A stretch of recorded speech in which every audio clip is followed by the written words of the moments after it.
Hi hello ನಮಸ್ಕಾರ, welcome back to my YouTube channel. ನಾನು ನಿಮ್ಮ ಕಾವ್ಯ ಕೂಡ. ಸೊ ಇವತ್ತು ಮಾರ್ನಿಂಗಿಂದನೇ ವ್ಲಾಗ್ನ ಶುರು ಮಾಡ್ತಾ ಇದ್ದೀನಿ. ಸೊ ಇವತ್ತು ನಮ್ಮಮ್ಮ ಮನೇಲಿಲ್ಲ, ಒಂದು ಫಂಕ್ಷನ್ ಇದೆ ಅಂತ ಹೋಗಿದ್ದಾರೆ ಫಂಕ್ಷನ್ ಅಟೆಂಡ್ ಮಾಡೋಕ್ಕೆ. ಹಾಗಾಗಿ ಇವತ್ತು ಮನೆ ಕೆಲಸ, ಅಡುಗೆ ಕೆಲಸ, ತಿಂಡಿ ಕೆಲಸ, ಹಾಗೆ ನಮ್ಮ ಪಾಪು ಬೇರೆ ಇದ್ದಾನೆ ಅಲ್ವಾ.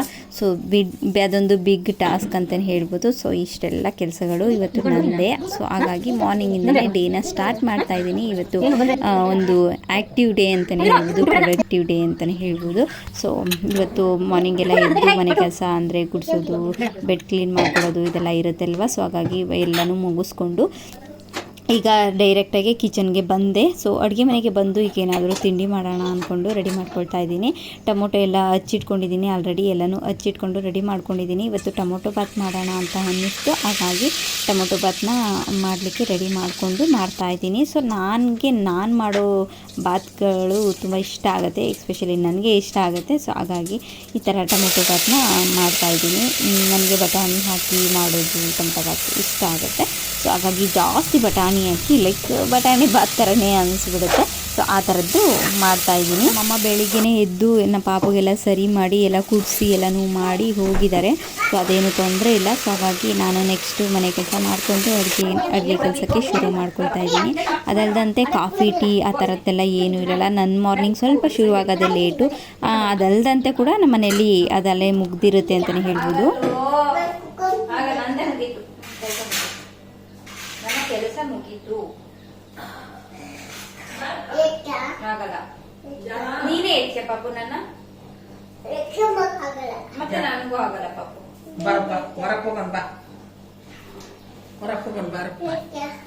ಎಲ್ಲಿಗೆ ಅಡ್ಗೆ ಮಾಡೋದ್ ಬೇಡ, ನಾನು ಕುತ್ಕೋ ಭಯ ಮಾಡ್ತಿದ್ ಬಾ ಅಮ್ಮ, ಕುತ್ಕೊಂಡ್ರೆ ಭಯ ಮಾಡೋದ್ ಬೇಡ. ನೀನು ಹೋಗ್ಬೇಕು, ನಾನು ಹೋಗ್ತೀನಿ, ನಾನೇ ಹೋಗ್ತೀನಿ. ನೀನೇ ಹೋಗ್ತೀನಿ, ನಾನು ಹೋಗ್ತೀನ. ನಾನು ಹಸಿವು ಪಾಪು ಆಗಿಲ್ಲ, ಬಟಾಣಿ ಹಸಿ ಬಟಾಣಿ ಬೆಳಗಾಲೆ ಹಾಕ್ತಿದ್ದೀನಿ. ನಾನು ಹೋಗ್ತೀನಿ ಬಿಡು, ನೀನು ಹೋಗ್ತೀನಿ. ಬಾ ಕುಚ್ಚಿ ಕಡೆ ಅಂತ ಕಿಸಿ ಕಡೆ ಅಗ್ಗಿ ಮಾಡು, ಅಗ್ಗಿ ಕಿಸಿ ಕಿಸಿ ಕಿಸಿ ಕೊಡು, ಕಿಸಿ ಕೊಡು.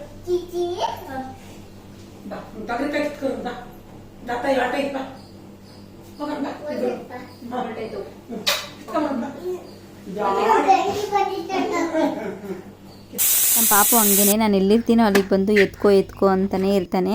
ಸೊ ಅದಾದಮೇಲೆ ಟಿಫನ್ ಎಲ್ಲ ಆಯಿತು. ಟಿಫನ್ ಎಲ್ಲ ಎಲ್ಲರೂ ಮಾಡ್ಕೊಂಡ್ವಿ. ಅದಾದಮೇಲೆ ನಮ್ಮ ಅಜ್ಜಿ ಬಂದಿದ್ರಲ್ವ, ಈರುಳ್ಳಿ ಎಲ್ಲ ಕ್ಲೀನ್ ಮಾಡ್ತಾಯಿದ್ರು.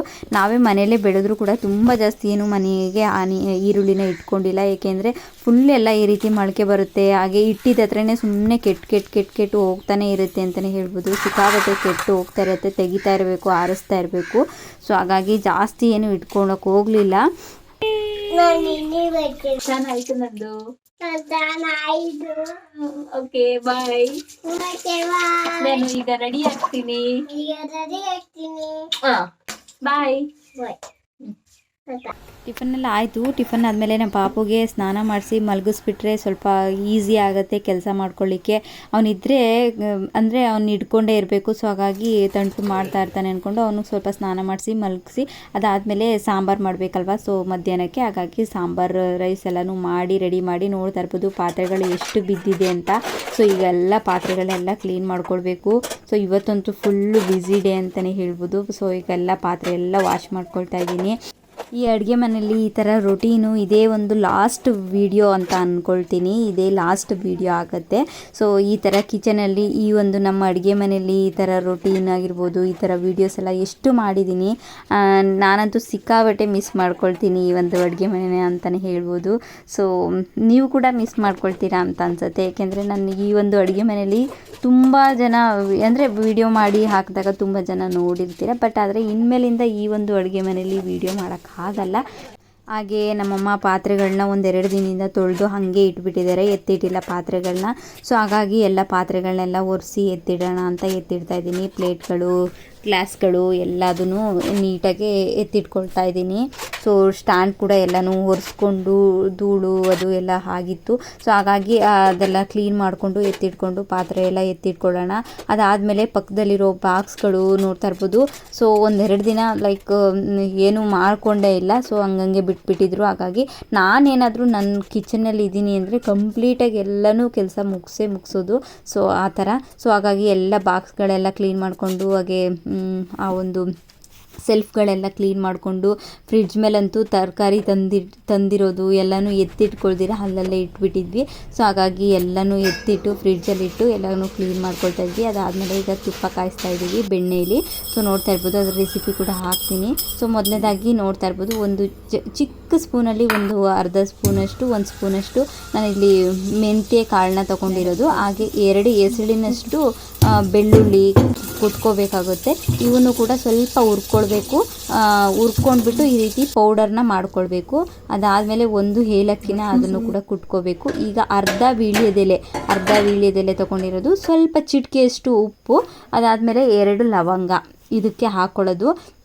ಫಸ್ಟು ಬೆಣ್ಣೆನ ಚೆನ್ನಾಗಿ ತೊಳ್ಕೊಳ್ಬೇಕಾಗತ್ತೆ. ಚೆನ್ನಾಗಿ ತೊಳ್ಕೊಂಡು ನೀರಿಲ್ದಂತೆ ಚೆನ್ನಾಗಿ ಸೋಸ್ಕೊಳ್ಬೇಕು. ಅದಾದಮೇಲೆ ಅದಕ್ಕೆ ಸ್ವಲ್ಪ ಅರಿಶಿನ ಹಾಕಿ ಜೊತೆಗೆ ಅದನ್ನು ಕಾಯ್ಲಿಕ್ಕೆ ಇಡಬೇಕು. ಕಾಯ್ಲಿಕ್ಕೆ ಇಟ್ಟ ತಕ್ಷಣವೇ ನಾವು ಏನೇನೆಲ್ಲ ತೊಗೊಂಡಿದ್ವಿ ನೋಡಿ, ಏಲಕ್ಕಿ, ಲವಂಗ, ಸ್ವಲ್ಪ ಚಿಟಿಕೆ ಉಪ್ಪು, ಹಾಗೆ ಅರ್ಧ ವೀಳ್ಯದೆಲೆ, ಇದೆಲ್ಲನೂ ಏನು ರೆಡಿ ಮಾಡ್ಕೊಂಡಿದ್ವಿ ಅದೆಲ್ಲನೂ ಅದರೊಳಗೆ ಹಾಕಿ ಚೆನ್ನಾಗಿ ಕಾಯಿಸ್ಕೊಳ್ಬೇಕಾಗತ್ತೆ. ಜೊತೆಗೆ 1-2 ರಿಂದ 3 ಎಲೆಯಷ್ಟು ಕರ್ಬೇವಿನ ಎಲೆ ಕೂಡ ಹಾಕ್ಕೊಳ್ಬೇಕು ಇದರಲ್ಲಿ. ಇದೆಲ್ಲ ಹಾಕಿದ ಮೇಲೆ ಇದನ್ನು ಚೆನ್ನಾಗಿ ಕುದಿಸ್ಬೇಕಾಗತ್ತೆ. ಸೊ ಇದೆಲ್ಲ ಬೆಣ್ಣೆ ಎಲ್ಲ ಕರಗಿ ಚೆನ್ನಾಗಿ ಕುದಿಬೇಕು. ಸೊ ಈಗ ಫಸ್ಟ್ ರೌಂಡು ನೋಡ್ತಾ ಇರ್ಬೋದು, ಇದು ಫಸ್ಟ್ ಕುದೀತಾ ಇದೆ. ಸೊ ಈ ಥರ ಕುದಿ ಬರುತ್ತೆ. ಸೊ ಲಾಸ್ಟಲ್ಲಿ ನಮಗೆ ಆಗಿದೆ ಅಂತ ಅಂದಾಗ ಅದು ಫುಲ್ಲು ಎಲ್ಲ ವೈಟ್ ಕಲರಾಗಿ ನೊರೆ ಬರುತ್ತೆ. ಅದು ಆಯಿಲ್ ಥರ ಕಾಣಿಸುತ್ತೆ, ಆಲ್ರೆಡಿ ಟ್ರಾನ್ಸ್ಪರೆಂಟಾಗಿ ಕಾಣಿಸುತ್ತೆ. ಬೆಣ್ಣೆನ ಚೆನ್ನಾಗಿ ತೊಳೆಯೋದು ಇಂಪಾರ್ಟೆಂಟು. ಅದಾದಮೇಲೆ ಈ ಥರ ಚೆನ್ನಾಗಿ ಕುದಿಸೋದು, ಹದವಾಗಿ ಕುದಿಸೋದು ಇಂಪಾರ್ಟೆಂಟ್ ಆಗುತ್ತೆ. ಈ ಥರ ಚೆನ್ನಾಗಿ ಕುದಿಸಿದ್ರೆ ಮರಳಾಗಿ ತುಪ್ಪ ಬರುತ್ತೆ ಅಂತಲೇ ಹೇಳ್ಬೋದು. ಸೊ ಈಗ ಫೈನಲಾಗಿ ನೋಡ್ತಾ ಇರ್ಬೋದು, ಈ ರೀತಿ ವೈಟ್ ಕಲರಾಗಿ ನೊರೆ ಬಂದಿದೆ. ಈಗ ಇದರೊಳಗೆ ನೀರು ಹಾಕಿದ್ರೆ ಚಟ ಸೌಂಡ್ ಬರುತ್ತೆ. ಈಗ ಫೈನಲಾಗಿ ರೆಡಿಯಾಗಿದೆ. Thank you for watching this video.